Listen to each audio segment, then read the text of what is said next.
Let's go! Hey everybody, Coach Scott here, and today I want to talk to you about your inner circle. You've heard me talk about this before, and I've heard leadership coaches and teachers and motivational speakers talk about the principle that you are the 5 people that you spend the most time with or have the most influence on you. So when you think about, okay, who is my inner circle? Who are the 5 people that I most associate with? Do you think about those people as being positive and open-minded, and do they encourage you and really help drive your vision and drive your dream to the next level? Do they energize you and inspire you to be the best and highest version of yourself? And one very important thing is, do they share the same type of values that you have and the same type of belief system? Do they listen to you, or are you just another voice in the crowd to them? Are they going to be with you, what we call our ride and dies? These are your thick and thin people. They're going to be with you through thick and thin, and they give you genuine appreciation for your gifts and talents, and they provide an accountability measure and layers of accountability and support that help you raise your self-awareness of your own self and help you enlarge your view of who you become. Or on the other hand, when you think about those 5 people that are most close to you, that are part of your inner circle, are they negative? Do they have a defeatist attitude? Do they have a limited view of what you can become and what they can become? We call them, a lot of times I've heard them called energy vampires, and they hold you back, and they're always in conflict with you, and you feel like you got to overcome them every time you see them. They don't give you energy, they take energy from you. And are they fair weather? Do they talk behind other people's back? Because if they're talking about other people in front of you, it's very likely that they're talking about you in front of other people. And so again, are they jealous people, or do they appreciate your success, and do they celebrate with you? That's one thing I've always told my clients and parents and even my student athletes. When somebody else's child does well, watch the people who celebrate and watch the people who don't. That'll tell you all you need to know about if that's a person that you need in your life or in your inner circle. Because a successful person, a person that's happy, healthy, and whole, and living a fulfilling life, has to surround themselves with positive, like-minded people, which are often referred to, I've heard it said, you need positive social support. Positive social support is very important. It's not only good for your physical health, but it's also good for your mental health.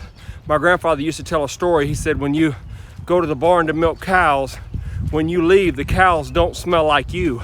In other words, you're gonna smell like the people that you're around most often. So if you wanna increase the quality of your life, if you wanna reduce the levels of just inflammation in your mind and in your heart and even in your body, if you want to make sure that you're becoming the best and highest version of yourself, then let me encourage you right now to stop and take an honest assessment of who's in your inner circle. This is so very important and so vitally critical to your levels of success, because it can be very painful.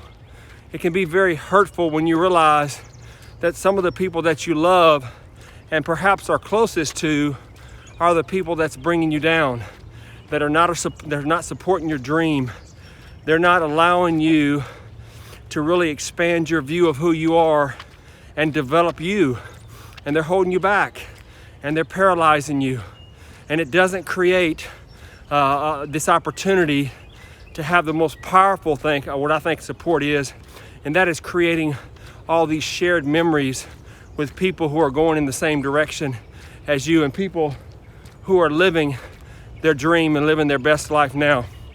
Because what happens is, oftentimes people who are not living up to their potential, who are not fulfilling their destiny, many times because they're seated close to you and they can see you reaching out, and it might not even be intentional, but they can sabotage your dream, because they're going to tell you what you can't do, and things like this never work out, and your ideas are not going to be validated, your dreams are not going to be pushed forward, and they're going to remind you of all the things that don't work out. They're going to remind you of all the failures and the setbacks and the disappointments of your past. And most of them will try to talk you out of your dream. But God didn't promise that inside them. He promised it inside you. So if God put a dream or a vision inside your heart, that means you have to remember that other people do not determine your success. They do not open doors for you and hold them open. Only God can do that. That's what God's promises is, because He holds our destiny in the palm of His hands. And if you'll stay in faith and you'll keep believing, you'll surround yourself with people that are going in the same direction with you. God will bless that. He'll honor that. So don't let someone else's unbelief keep you from staying in faith, keep you from believing. Don't let other people talk you out of your dream or the vision that God placed in your heart. It's time to get in agreement with the one who put the vision there, the one who put the dream there. I heard it said that you and God are a majority.